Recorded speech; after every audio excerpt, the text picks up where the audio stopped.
Bienvenidos una semana más al programa de la copla.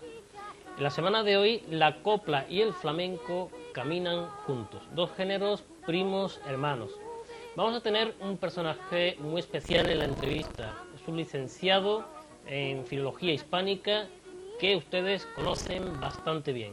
Se llama Antonio Yerga Molina y ejerce como tal en el Instituto Salmedina de Chipiona. Con él vamos a hablar de la vida y milagros del flamenco y su relación con la copla.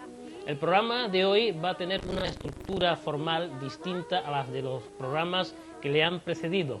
Vamos a prescindir, en este caso por la larga duración de la entrevista con don Antonio Yerga Molina, vamos a prescindir de la sección del cine y la copla, pero le dejaremos con la guinda del pastel, que va a ser una actuación de la gran cantadora Mariana Cornejo en la Peña Flamenca de Chipiona.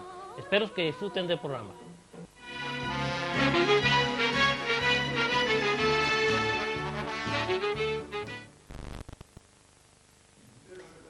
Don Antonio Yerga Molina, licenciado en Filología Hispánica, trabaja en el Instituto Salmedina de Chipiona y es un aficionado al flamenco que nació en Algeciras y se crió en San Roque. ¿En qué momento aparece don Antonio Yerga Molina en Chipiona y de qué forma? Pues cuando en el año 83, en septiembre del 83. Y esto fue porque yo aprobé las oposiciones en el 83 y entonces pues me dieron a elegir. Aquel año había una variedad grande, ¿no? Yo podía haber elegido entre 14 o 15 centros de la provincia. Pero a mí yo conocí esta zona y bueno, pues decidí venirme para acá. El hecho de que el instituto fuera pequeñito, me gustaba a mí más una cosa recogida de mesa camilla, en vez de un instituto tan grande y demás, ¿no? Y de hecho no me defraudó, porque cuando llegué aquí aquello, todo el instituto era el antiguo, donde estaba hoy la policía municipal, y bueno, un ambiente totalmente acogedor. Tengo que mencionar a Juanillo Calderón, gran amigo mío, que tenía allí su chiringuito, que nos ponía allí las tostadas y tal. La verdad que yo desde el primer momento me cautivó esta zona y bueno, todavía estoy por aquí. Ya veremos si me cambio o no. De momento no tengo queja apenas, vamos, es muy a gusto. Aunque a mí me parece que Antonio Yerga es usted un experto en temas flamencos, a usted en verdad no le gusta que le llamen experto, sino aficionado en el tema flamenco. ¿Cómo fueron esos inicios dentro del género? Por un lado, yo me considero totalmente un aficionado. Para nada me considero alguien que pueda, no sé, predicar como la quinta esencia del flamenco ni nada por el estilo. Es una afición más, como tengo otras muchas. Y dentro de la música, pues yo soy tan aficionado al flamenco como lo puede ser a la música clásica o al jazz o a otros tipos de música. En mi casa tengo una colección muy variopinta en ese sentido. Pero sí es verdad que el flamenco me atrajo y en haciéndolo a la verdad, ya a partir de los 14, 15 años, no antes. Yo cuando vivía allí en San Roque, mi casa estaba a un tiro de piedra de la antena de Gibraltar, entonces nosotros lo que escuchamos era rock and roll, y escuchamos blues, y escuchamos eso, la música que no había llegado a España todavía y que se retransmitía a través de la radio Gibraltar. Pero bueno, en mi familia sí que había antecedentes y sobre todo mi padre desde luego me aficionó muchísimo y sobre todo también yo estuve 2 años estudiando en Fuente de Canto, en Badajoz, de donde es mi familia paterna, y mi tío Manuel Yerga Lancharro pues ha sido uno de los 2, 3 primeros pioneros en la investigación del cante flamenco en España. Y de hecho hoy su archivo está considerado, no a nivel nacional, sino a nivel mundial, está considerado como uno de los archivos más importantes del mundo flamenco, ¿no? Hombre, a mí me viene la afición pues a partir de ahí, sobre todo, claro, yo cuando entre los 13, 14 años estuve en Fuente de Canto y allí escuché lo que muchísima gente, incluso que pertenecen al mundo flamenco, que pertenecen al mundo flamenco, no habían escuchado nunca. Mi tío tenía grabaciones inéditas prácticamente, etcétera, etcétera. Pero a mí me interesa tanto la parte de la música, desgraciadamente es mi gran frustración. Yo lo que me hubiera gustado era haber sido músico, la verdad. Pero bueno, yo me encaminé por la literatura y desde luego el flamenco es un cuerpo vivo de literatura oral, de transmisión popular y a mí me interesa mucho más prácticamente la parte de literatura que la parte flamenca. Aparte de eso, pues tengo muchas amistades, he estado en muchísimas fiestas, me llaman cada 2x3, en fin, y la verdad que sí, que me gusta y me ocupa un tiempo. En verdad, pero por afición. Es decir, yo no asisto a los congresos, no me muevo dentro del mundillo flamenco, simplemente es una afición más, que la voy agrandando en la medida de mis posibilidades y de mis inquietudes, ¿no? Básicamente. El asesino siempre vuelve al lugar del crimen y usted como profesor de literatura intuyo que le interesa mucho esa relación entre literatura y flamenco. Claro, porque en verdad podemos decir que no hay nada inventado nuevo, o sea, hay muy pocas cosas nuevas. Hombre, en el mundo del flamenco, si nos metemos ya de una forma más específica y empezamos a ver cuáles los cantes primarios, los cantes primeros, cómo van cambiando, tal y cual, pues efectivamente podemos hacer, digamos, casi haríamos un esquema de cuándo aparece este tipo de cante, cuándo aparece por primera vez grabado, cuándo aparece esta modificación, esta variante, todo eso. Pero en verdad el mundo flamenco no es y la copla flamenca, vamos a llamarle copla flamenca de una forma genérica para que no entrar en disquisiciones más puntuales, en realidad pertenece al corpus hispánico de la tradición lírica popular y si nosotros cogemos, ¿qué digo yo? Por poner un ejemplo, cogemos coplas medievales y comparamos muchas de ellas con muchas letras flamencas actuales, vemos que apenas hay variación alguna, no hay modificaciones en cuanto al espíritu que lo rige, no hay modificaciones en el mensaje fundamental que quiere transmitir, incluso muchas veces, a veces incluso en la misma forma métrica que adquiere. Por poner un ejemplo, los romances, por ejemplo, es evidente que se ha cantado de muchas formas en toda la tradición hispánica. Romance hay desde Galicia hasta Murcia y desde Cataluña hasta Huelva, ¿no? Pasando por todo el centro de España. Pero es verdad que el romance ya existía. El romance existía. Y se ha transmitido de formas muy distintas hasta llegar hasta los gitanos del puerto que siguen conservando una tradición oral del romance medieval. Y en verdad podemos decir que no es, hay pocas cosas específicas en el flamenco, hay algunas cosas específicas, pero en realidad pertenece a esa tradición que está ahí, que alguna vez ha estado, digamos, silenciosa, durmiente, por muchas razones, ¿no? Por ejemplo, los mismos romances, que en realidad es, si uno coge un romance, una serie indeterminada de versos, que por eso le llaman corrido, de ahí el corrido mexicano. El corrido no es ni más ni menos que, o sea, el flamenco se canta una estrofa que no tiene nada que ver con la siguiente. Un cantador se pone a cantar por soleá y canta 6 estrofas y ninguna tiene que ver con otra. Ni la temática, ni el espíritu que los orienta, nada. Pero sí que hay una intención de comunicar sentimientos por un lado y también encontramos algunas que son más sociales o más de denuncia o por lo menos si no hay ese espíritu no está dirigido a la colectividad. El cantador que canta y protesta no protesta como portavoz de una colectividad, sino protesta por las penas o por los sufrimientos que él ha padecido. Así que, hombre, yo creo que hay mucho que cortar ahí, pero sobre todo me interesa el flamenco como algo no específicamente castizo, sino lo que ha ocurrido, lo que está ocurriendo y lo que posiblemente ocurrirá en el flamenco, ya ha ocurrido antes, no solo dentro del mismo flamenco, sino que ha ocurrido en otras músicas más o menos similares, quiero decir, en cuanto a que son populares, que tienen una forma muy versátiles, muy transmisibles, en todo el mundo. Eso pasa. bastante todo el mundo.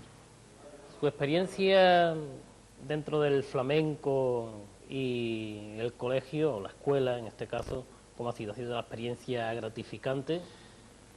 Yo creo que ahí estamos todavía por así decirlo, un poco en pañales, a pesar de que ha habido algunos intentos que, bueno, pueden ser elogiosos, ¿no? Y la verdad que para empezar no está mal. Yo quisiera distinguir aquí dos aspectos. Por un lado, la pregunta que usted me hace en respecto a cuál ha sido mi experiencia, y por otro lado, qué visión tengo yo de qué es lo que debe ser y qué es lo que no debe ser. En cuanto a mi experiencia, digamos dos aspectos.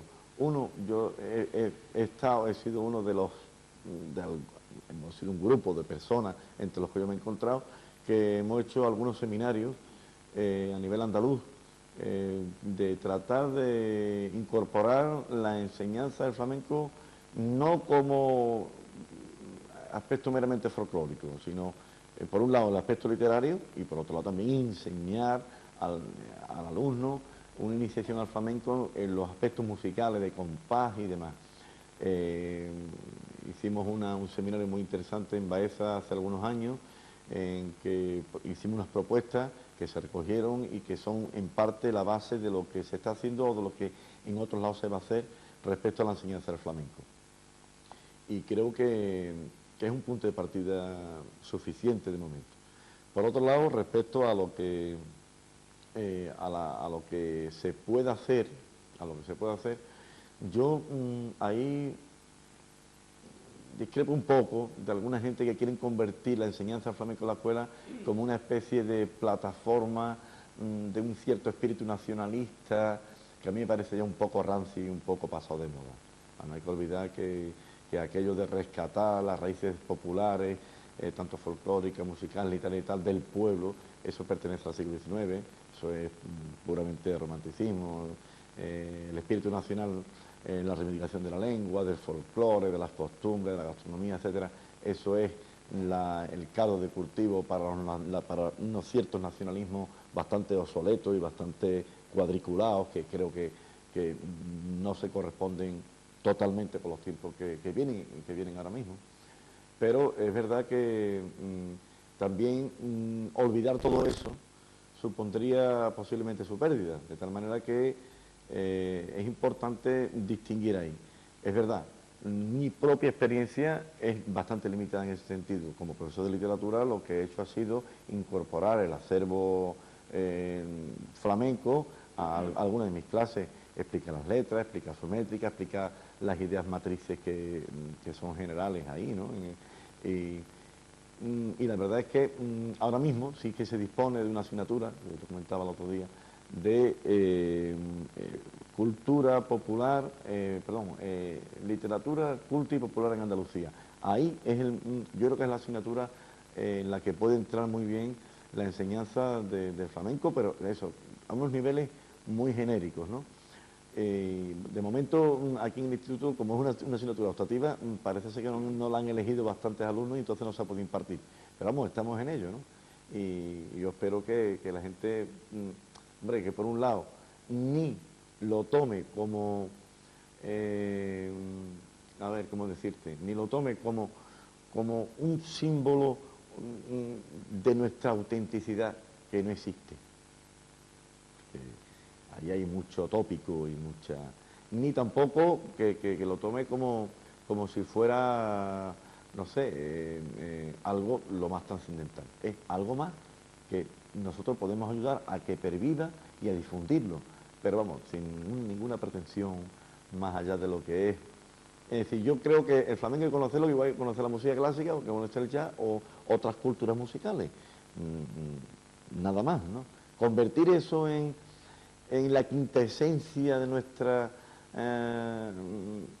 de nuestra idiosincrasia, y este es el espíritu andaluz, esto me parece una falsear todo.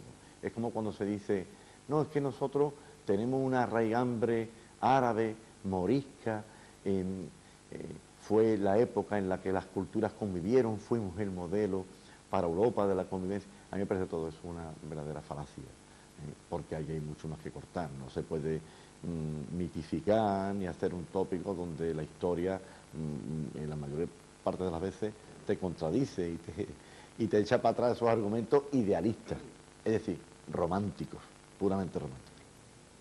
Muchos autores, escritores y poetas han tenido una cierta relación con el flamenco, y en este caso hay una personalidad bastante acusada, que es la personalidad de Federico García Lorca.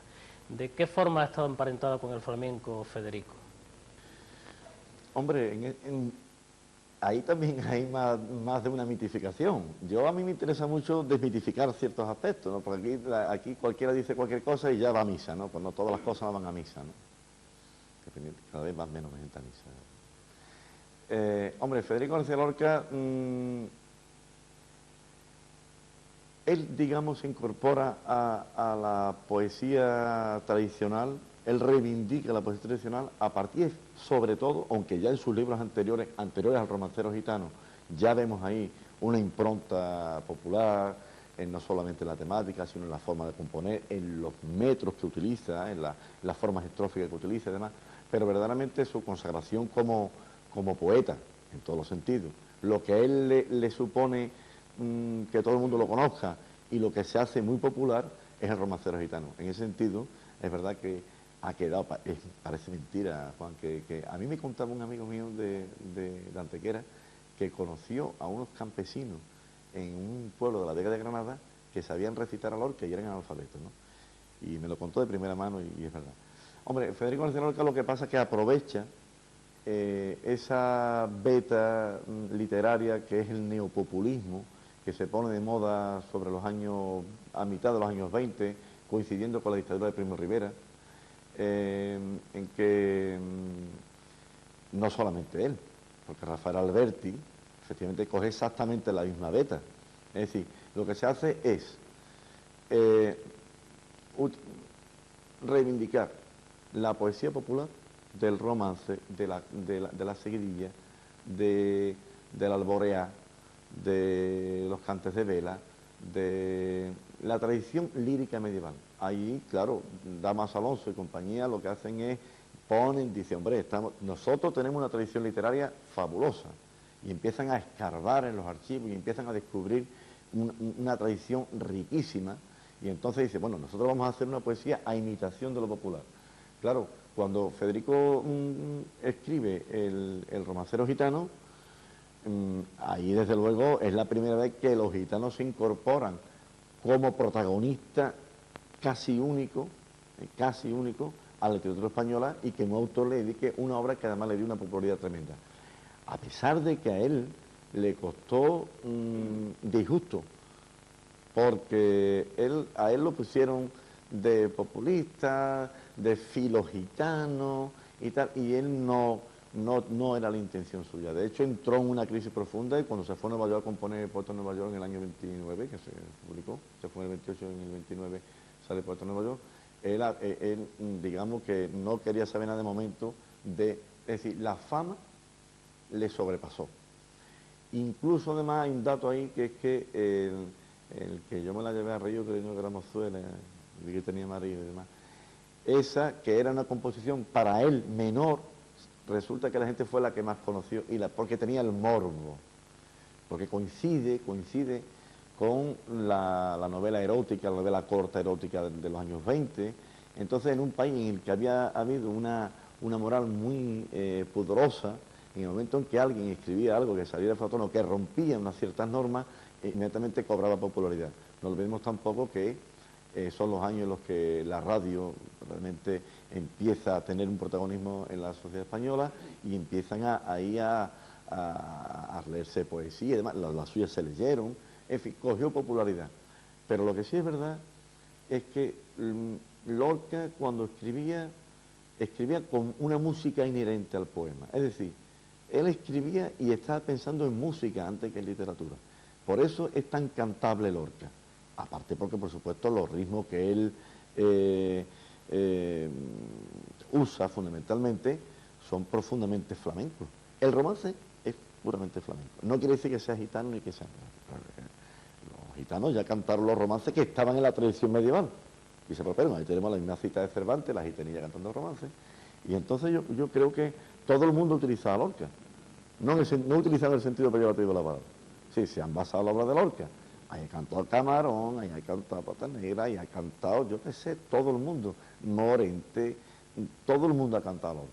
Tanto es así que un día me dice, un amigo mío me dice, cantado, a ver si me busca algo de Lorca que yo pueda cantar. Digo, pues me parece que lo tiene duro, porque es que prácticamente está cantado todo. Y ya ahí, sí, terminando con esto, mira lo que hizo Enrique Morente con Poeta en Nueva York, que es una cosa, unos flamencos les gustan, otros no, pero lo realmente admirable ahí es lo difícil, lo extremadamente difícil que resulta meter en compás flamenco estrofas como la de Nueva York. Mejor dicho, algunas son estrofas y otras no son ni siquiera estrofas porque va por verso libre.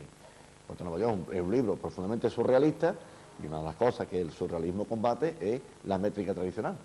Por lo tanto, yo cuando vine en el año 83 conocí a Isidro Sanlúcar, al hermano Manolo, y entonces tuve unas tardes con él y me dijo, bueno, ¿qué estás haciendo? Me dice, pues estoy tratando de meter Poeta de Nueva York en flamenco. Y le dije, ¡buf! Eso es muy difícil. Le dije, bueno, estoy en ello. Y casi 10, 12, más, casi 14 años después, Enrique Morente graba muchos poemas del Poeta de Nueva York y ahí está también detrás y lo hace bonito. Yo no entro ahora mismo a la distinción, los puristas, esto. El flamenco es una cosa que va evolucionando y hay que estar atento a cómo evoluciona. Habría que preguntar cuál es la diferencia entre el cante de los gitanos y de los payos en el flamenco. Y hablar un poco también del miedo escénico. Hombre, yo creo que hay que ir al mestizaje. Es decir, vamos a ver. La historia actual ha demostrado que el mestizaje es lo que es realmente fecundo. La música de jazz, que ya hoy día es universal, no hubiera sido como es si no se hubieran atrevido a hacer ese mestizaje de una forma natural, no de una forma ficticia, de una forma protésica, de una forma natural. Y yo creo que ahí también hay si yo comparo, por ejemplo, las fusiones del jazz con el flamenco, en el mundo del flamenco todavía hay mucha envidia, mucho codazo, mucho quítate tú para ponerme yo, todo eso, ¿no? Verdaderamente en el jazz nunca ha sido así. Los grandes maestros del jazz han grabado juntos, han tenido el interés hecho de grabar juntos para dejar obras inmortales para la posteridad. Sin embargo, te voy a poner un ejemplo. Dime tú a mí, ¿cuándo han tocado juntos Tomatito, Paco de Lucía y Vicente Amigo? Por ejemplo, o Manolo Sanlúcar. ¿Cuándo? Nunca.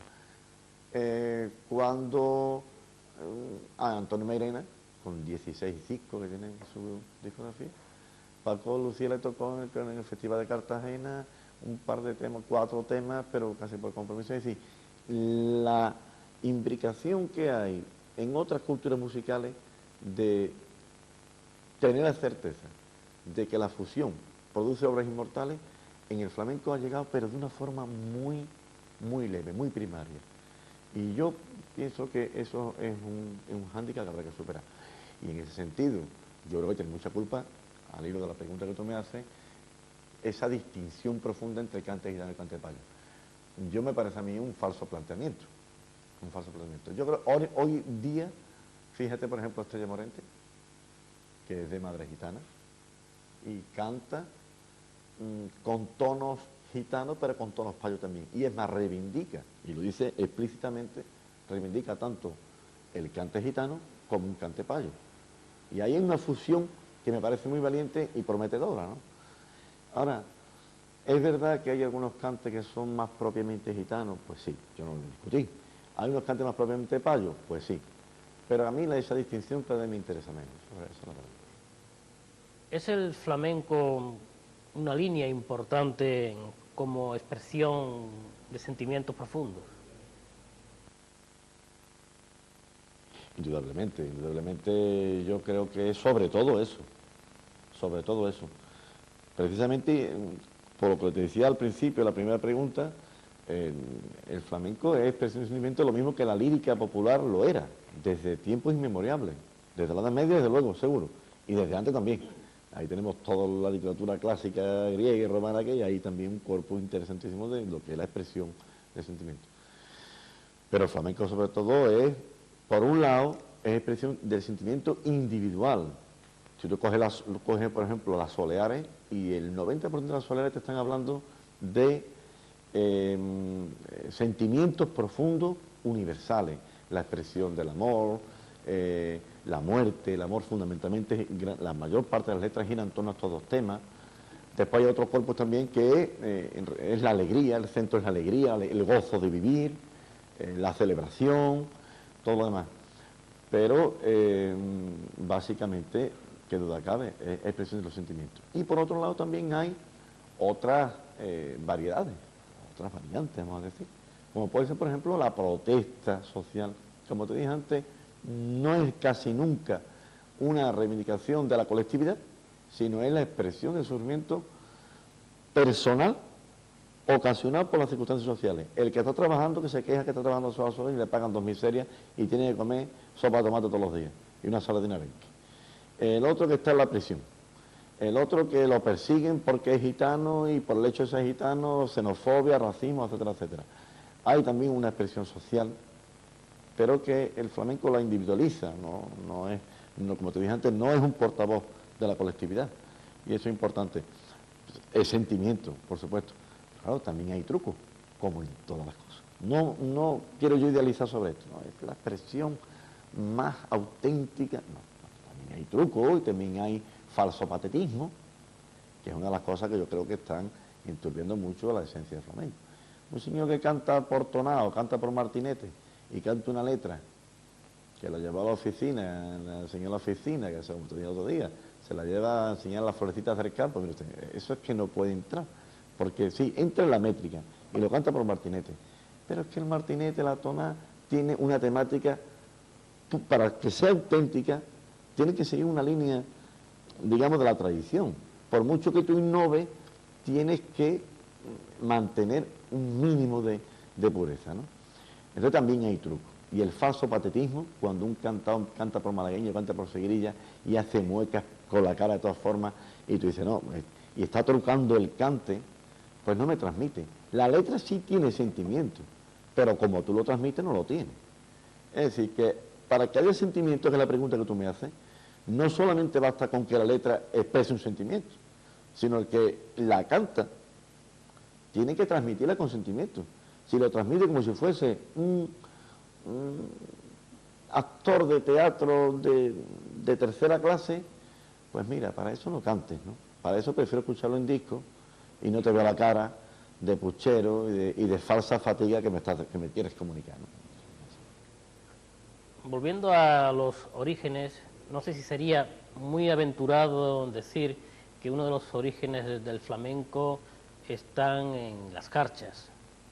No, yo creo que es aventurado, es aventurado. Lo que sí es verdad que hay estudios interesantes sobre cómo las jarchas, hombre, desde el punto de vista del contenido, eso quiero decir, como tú me preguntas, ¿hay una similitud o hay un parentesco entre las primitivas jarchas y algunos cantes flamencos actuales? Hombre, tendríamos que distinguir dos aspectos. Uno, lo que es el contenido de la letra, lo que te quiere decir la letra. Otra es la forma métrica que tiene, que por tanto es la que lleva el ritmo, y ahí podemos decir que los sentimientos, las letras, pues es común a toda la música universal de la jarcha. O sea, que expresa una jarcha, sobre todo la pena por la ausencia del amado o de la amada, del amante, del amigo, de la amiga, que es la palabra más bonita ahí, amigo, amiga. Ellos dicen habibi, ¿no? Porque ya sabes tú que las jarchas son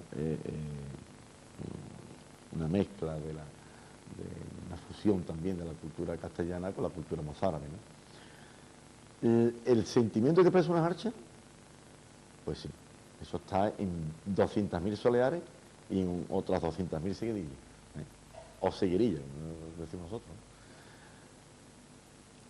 ¿no? Y ahí sí es muy interesante comprobar cómo la forma métrica de la jarcha sí que puede tener un cierto parentesco con la forma de la seguidilla, en tanto que no son versos octosílabos. sino que hay un predominio de versos de 7 y de 5 sílabas. Esa mezcla de versos de 7 y de 5 es la madre de la seguidilla. Pero que tenga que ver una cosa con otra, bueno, a mí me parece eso muy, muy aventurado.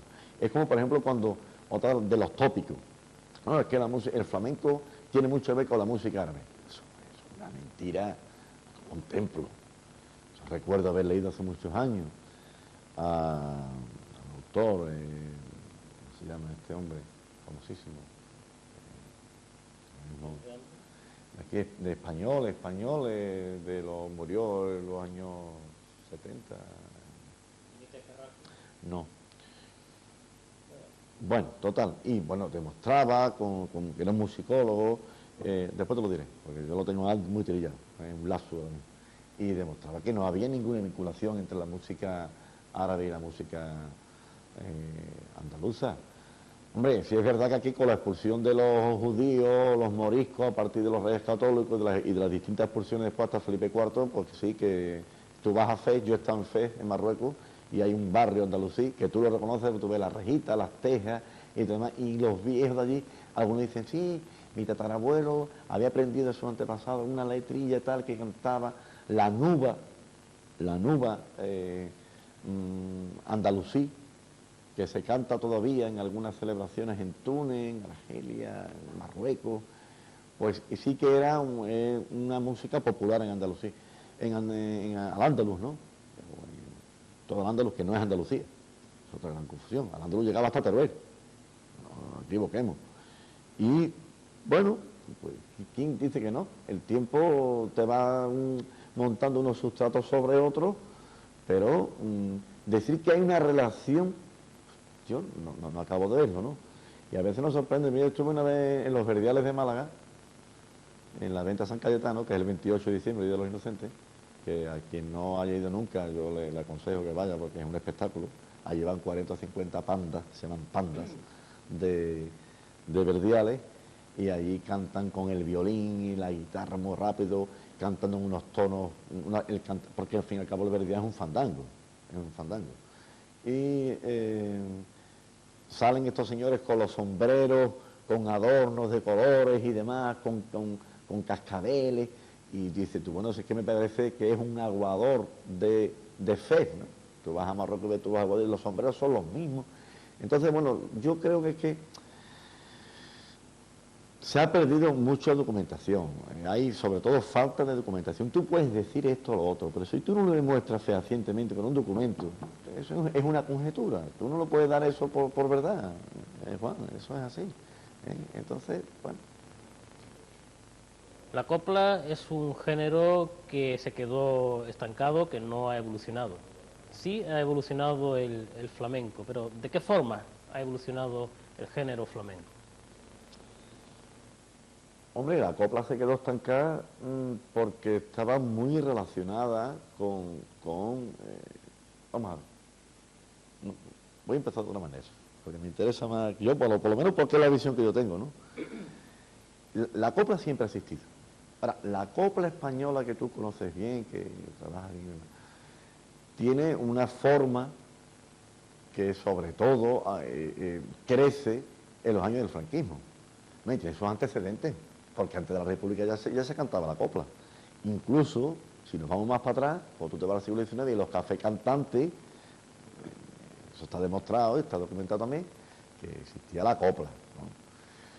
Pero la copla se ha quedado estancada porque la sometieron a una manipulación. Es decir, la mujer, la cantadora, o el hombre, que tú sabes que es menos, porque siempre ha habido más tonadilleras que, vamos a decir, tonadilleros, ¿no?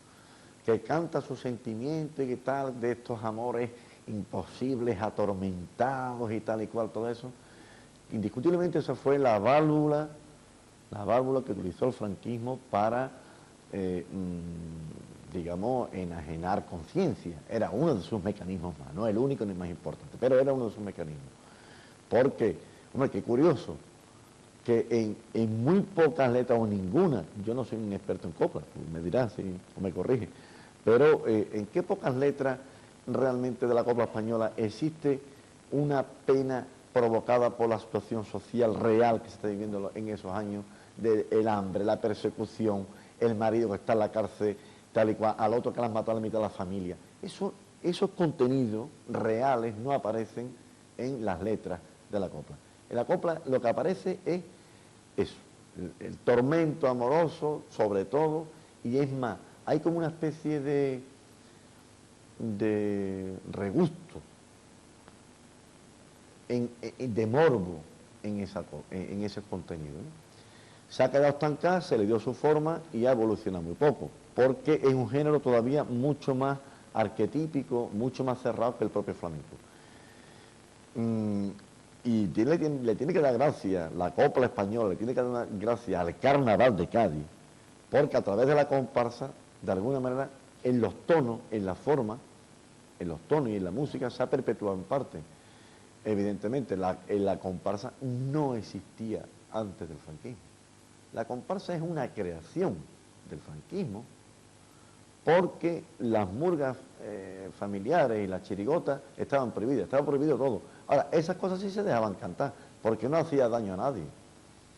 Entonces, que la copla puede evolucionar es que en el momento que la copla evolucione, musicalmente hablando, deja de ser copla. El flamenco evoluciona porque tiene otra versatilidad, tiene otra capacidad de adaptación, pero en el momento en que se fuera por la rama también dejaría de ser flamenco. Si en el flamenco, por mucho que tú fusiones con jazz, ahora últimamente ha habido la canción francesa, ¿no? Ya cantan hasta el sexy bomb, cantan por bulería, pero porque entra aquí, y si no entra aquí, pues no es bulería, y si no entra en el mismo compás, pero es más lento por soledad, pues tampoco es flamenco. Es decir, que yo creo que tanto el flamenco como la copla lo que tienen son unos límites, un techo muy bajo de innovación. Tiene unos techos bajos, se están ampliando, pero siempre tiene que sonar flamenco. En el momento en que falte compás flamenco, entonces ya no hay flamenco ni copla. Esa es su propia muerte, vamos, digamos. En conversaciones anteriores hablábamos que las saetas podía ser un género aún por descubrir, un género aún por estudiar. Bueno, por descubrir, la saeta es que está poco estudiada. Está poco estudiada.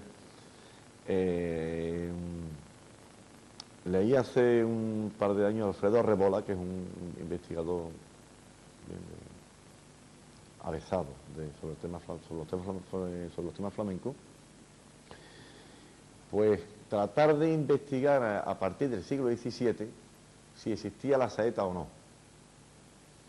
No hay documentación. Y en ese sentido, es verdad que es muy curioso que los clásicos, los autores clásicos de los siglos de oro español, Cervantes, López, Calderón, Quevedo, en fin, los grandes del momento, nadie cita en ninguna de sus obras que la saeta existiera y que hubiera señores que cantaran al paso de las procesiones en Semana Santa. No existe ninguna referencia literaria al respecto, ninguna documentación al respecto. Ese es el gran misterio de la saeta. Pero la saeta no es ni más ni menos, del punto de vista musical, no es ni más ni menos que una toná, martinete, seguidilla. Es decir, que son parientes, digamos, porque el compás musical es muy similar. Algunos han querido ver el origen de la saeta dentro de la comunidad judía española, de los judíos perseguidos, pero de los judíos conversos. Y algunos han dicho, bueno, es que los judíos cantaban, eran los que empezaron a cantar la saeta como una forma de expiar sus culpas delante de su comunidad, porque ellos habían sido obligados o a irse o a convertirse forzosamente al catolicismo. Entonces los que tenían mucho que perder dijeron, mira, yo me convierto, aunque sea de boquilla y de apariencia. Dentro de mi casa, en mi familia, practicaré mis ritos hebraicos, por supuesto, y me tendré mi propia religión, pero de cara a la galería yo tengo que demostrar que soy un auténtico cristiano. Como una de las formas, ¿cómo puede ser? Pues cantando al paso de las procesiones. Eso es una hipótesis, que yo creo que se basa más que en nada en la similitud musical que existe entre los tonos de la saeta y algunos cantos hebraicos. Creo que te comenté en cierta ocasión, me pareció un descubrimiento, es el final de la película de la Física Continua, cuando el rabino, cuando se llevan a los judíos a los campos de concentración, entona un canto y así termina la película, va saliendo el casting y a mí me impresionó mucho porque yo decía, bueno, es que esto es Toná, Martinete, Saeta, Debla, esto es auténtico. Y tengo pendiente una cosa que en ese aspecto me interesa mucho, y es que los judíos celebran, al año celebran un día que es la fiesta del Yom Kippur, que es la fiesta del perdón, de la expiación de las culpas, ¿no? Entonces ahí se canta, se hace un cante que, según me han comentado, hay que escucharlo porque es que eso es prácticamente una tonada de Martinete. Yo todavía no he podido escucharlo, estoy en ello y tengo muchas ganas de escucharlo. La saeta, hombre, yo lo que sí veo es que se ha quedado muy anquilosada, la temática se ha quedado muy anquilosada, a pesar de que tú escuchas la saeta y tenemos distintos tipos, por lo menos 4 o 5 tipos hay. Unas que son puramente descriptivas, otras que son laudatorias, ¿no?, de alabanza a Cristo, a la Virgen, otras que son de plegaria, que son te pido que, ¿no? Pero es un género también que se ha estancado mucho en su forma y en su contenido. Y en ese sentido, pues, a mí me gustaría también que... Hombre, a mí lo que me gusta de la saeta, evidentemente, son los tonos musicales. A mí no me pone los pellos de punta ni la Semana Santa, ni nada que tenga que ver con eso, sinceramente. A mí me parece que eso ya se ha convertido en algo puramente turístico.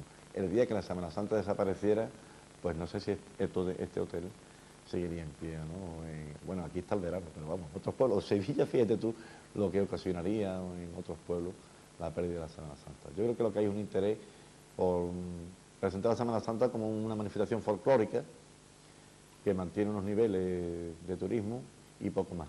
Y el que canta la saeta, la canta pues por tradición, porque la ha aprendido, pero no la siente. No la siente. Yo creo que la mayoría de la gente no la siente. Ahí hay también mucho falso patetismo, sobre todo. Dos últimas preguntas.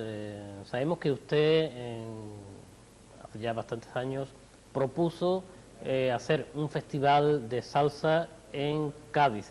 Un festival que no llegó a buen puerto y que luego otras ciudades han copiado. Yo una espinita que tengo clavada, desde luego, porque, bueno, eso fue una coincidencia. Yo estuve en Cuba en el 84, estuve allí 40 días y yo soy un gran amante de la música latina en general. El otro día cuando vi la película Calle 54 de Fernando Trueba, bueno, yo estaba allí, bueno, encantado, me pareció un lujo, ¿no? Entonces, cuando yo vine de Cuba, pues se me ocurrió que, al igual que en San Sebastián o Vitoria ya se habían iniciado los festivales de jazz y que tenían una repercusión nacional muy importante, y ahí las pruebas están ahora, ¿no? O sea, eso es impresionante lo que hay allí. Hay de los mejores músicos de jazz del mundo. Pues yo pensé que Cádiz podía apuntarse a algo parecido, pero claro, el jazz aquí no había tradición. Sin embargo, Cádiz fue por así decirlo, la ciudad que tuvo más vínculos en los últimos años de la colonia de España en Cuba. Era la que mantenía todavía una línea de transatlántico directamente con La Habana. Había una comunidad importante de gaditanos allí, había una comunidad de negros en Cádiz, famoso Callejón de los Negros, aquel que salió en carnaval hace unos años, y entonces yo vi que era una posibilidad tremenda de que Cádiz se convirtiera en la ciudad española donde se celebrara en verano, además, un festival de salsa de varios días, ya digo que a imitación del jazz en San Sebastián y Vitoria, y que eso le podía dar a Cádiz una vida increíble. Y que además reivindicásemos nosotros la latinidad, ¿no?, de esa música también, ¿no? Nunca ha habido más mezcla. Hombre, con el tema del flamenco, pues ya sabes tú, está ahí la guajira, la colombiana no, eso es mentira, la colombiana solo inventó Marchena, pero la guajira sí, desde luego, ¿no? La rumba, que es claramente el tango, claramente no es gitano, el tango no es gitano, el tango es cubano, el tango es de negro. Eso se descubrió por fin, el primer documento de 1840 y tanto, que se ha descubierto hace un par de años en una hemeroteca de La Habana, Dice, no, tango lo que significaba allí era reunión de gente que va a cantar, a tomar ron y a tocar timbales y a meterse en el ritmo. ¿Eh? Y yo lo propuse en el Ayuntamiento de Cádiz, en el Responsable de Cultura, tuve 3 reuniones con él y al final aquello no prosperó. Y al final pues solo quedó Canarias, que era la otra candidata, por así decirlo. Pero eso fue muchos años después. Yo lo propuse en el 84 en el Ayuntamiento de Cádiz. Y una de las cosas que me dieron es que en Cádiz lo difícil era que encontrar un sitio para meter tanta gente. Yo digo, bueno, pues en Ramón de Carranza mismo, ¿no? Pero bueno, aquello no prosperó y yo lo lamento porque nosotros, hombre, seguro que no nos perderíamos algunos conciertos de los que hubiera ahí, ¿no? Sí, ahí quedó. Ahí quedó. Llegado a este punto habría que preguntar qué opinión le merecen aquellos cantadores que en un momento dado del flamenco se pasaron a la copla, cantadores como Manolo Caracol, Juanito Valderrama o Rafael Farina. Hombre, yo creo que ahí hay dos aspectos. Por un lado que yo no voy a dudar, son grandes cantadores. Los gitanos dirán que no sé, menos Caracol, que todo el mundo como gitano tenía su sitio. Pero vamos, hombre, lo que ha aportado Marchena, lo que ha aportado un Pinto, lo que ha aportado Vallejo en su momento, lo que ha aportado Caracol, lo que ha aportado Farina, pues a mí me parece notable, me parece muy importante. Precisamente por eso te decía antes que ahora mismo en cierto sector de la juventud cantadora que está reivindicando esa mezcla entre el cante gitano y el cante payo. ¿Por qué hicieron también la copla?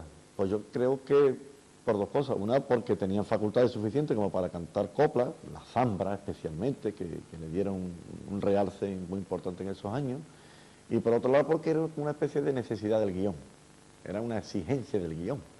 Si la copla española estaba triunfando porque el régimen lo potenciaba a propósito, como te dije antes, pues ellos no iban a quedarse atrás, porque además eso vendía y eso los popularizaba. Una cantadora como la Paquera de Jerez, famoso Ojitos Verdes, ¿no? Los ojos verdes, bueno, pues eso era una copla. Lo que pasa es que la copla pues muchas veces lo meten con los tientos y hacen tientos, pero con el sentimiento o los contenidos propios de la copla. Yo creo que no los desvirtúa a ellos. A mí me parecería una posición muy purista el decir, no, es que esa gente se tiraron para la copla. También la Paquera de Jerez le cantó en olor y alabanzas a Primo de Rivera. Bueno, pues eso eran... Había que comer. Había que comer. Es que esa es la cuestión. Uno habla con algunos de estos flamencos sin ya de edad, Chano, de compañía, toda esa generación. Muchas veces la justificación que tienes que decir, pero es que a mí me lo pedían. Es que la casa discográfica me decía, bueno, tú cantas esto, esto y esto, pero tú tienes que meter esto. Y si no, no hay disco.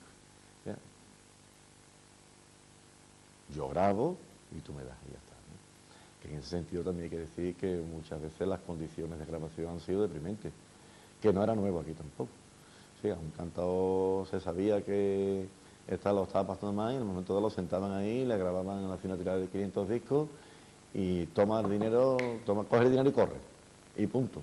Pero vamos, eso se venía haciendo en Estados Unidos desde los años 20, los años 30, con figuras tan notables como Billie Holiday, por ejemplo, que la sentaban a cantar, le daban $30 y huye. Y hoy los discos de Billie Holiday son cotizados en el mercado mundial. Esas son las grandes paradojas de los artistas, ¿no? Tuvieron que cantar copla, pues porque era española y porque las circunstancias lo exigían, yo creo que sí. Pero no los desvirtúa, ¿eh? Yo creo que no. Juan Antonio Llega Molina, muchas gracias. Venga, a ustedes, venga, a otra.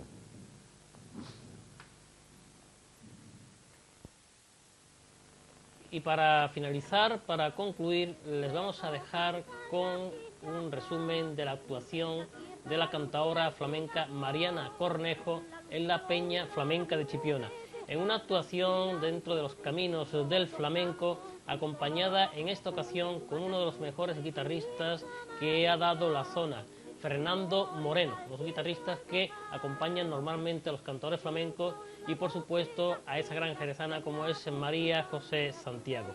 Hablando de Mariana Cornejo, es también conocida como Mariana de Cádiz, sobrina de Canalejas de Puerto Real, quien la inició en el cante.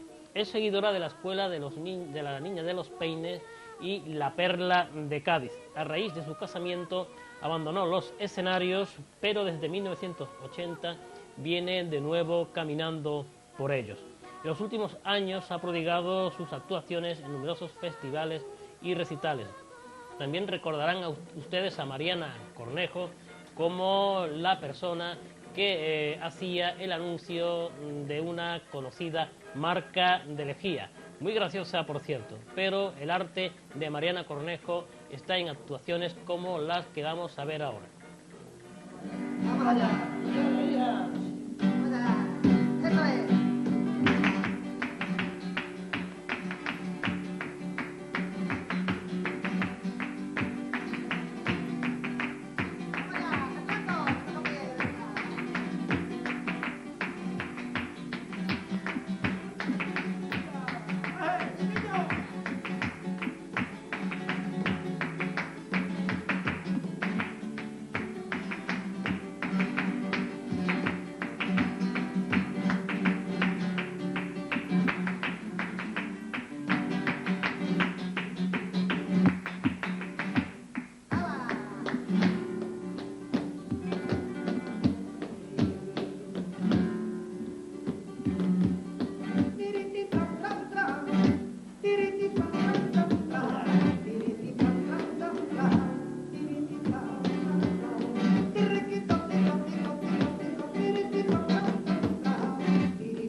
toda la América hispana, hay que enciendan todas las luces de toda la América hispana y vivan los andaluces, hay caminando o por la Habana, los cantadores de Cádiz, los de Venezuela, que me dicen